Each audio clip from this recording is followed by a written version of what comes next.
అమ్మా నాన్న ఈ రెండు పదాలు సృష్టిలో విలువ కట్టలేని పదాలు, వెలకట్టలేని నిజాలు. మన పుట్టుక కోసం మొదలుపెట్టిన వాళ్ళ ప్రయాస చివరికి అడియాసగానే మిగిలిపోయేలా చేసే అనేక మంది ఒక్కసారి కళ్ళు విప్పి చూడండి, అర్థమయ్యేటట్టు చెవులతో వినండి. మనం పుట్టినది మొదలు అమ్మ రక్తాన్ని సనుబాలుగా పెట్టి, నాన్న చెయ్యి పట్టి ప్రపంచాన్ని చూపించి, వారి కన్నీళ్లతో కష్టంతో చదివించి పెద్ద చేసి ప్రయోజకులుగా తీర్చిదిద్దిన తర్వాత వారిని అనాథలుగా మార్చేస్తున్న సమాజంలో పెద్దలుగా వ్యవహరిస్తున్న వ్యక్తులు, మీ ప్రవర్తన మార్చుకోండి. ఈనాటి మీ యవనం రేపటి ముసలితనం అని ఒక్కసారి మరిచిపోకండి. మన తల్లిదండ్రులను ఎలా గౌరవిస్తామో, ఎలా ఆరాధిస్తామో భవిష్యత్తులో ఆ ప్రతిఫలమే మన పిల్లలు మనకు అందిస్తారని మర్చిపోకండి.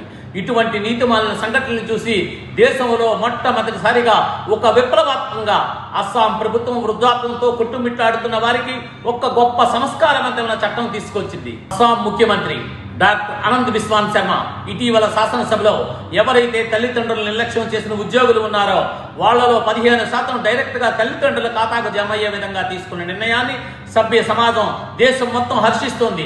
అందుకే ఈ విషయాన్ని ముసలి తల్లిదండ్రులకు తెలియచేయాలని మిగతా రాష్ట్ర ప్రభుత్వాలు, కేంద్ర ప్రభుత్వం ఈ దిశగా ప్రయత్నాలు చేయాలని, అడుగులు ముందుకు వేయాలని సిక్కోలు చైతన్యం కోరుకుంటూ అస్సాం ముఖ్యమంత్రి డాక్టర్ ఆనంద్ బిస్వాన్ శర్మ తీసుకున్న ఈ సాహసోపేత నిర్ణయానికి పాదాభివందనం సిక్కోలు చైతన్యం తెలియజేస్తోంది.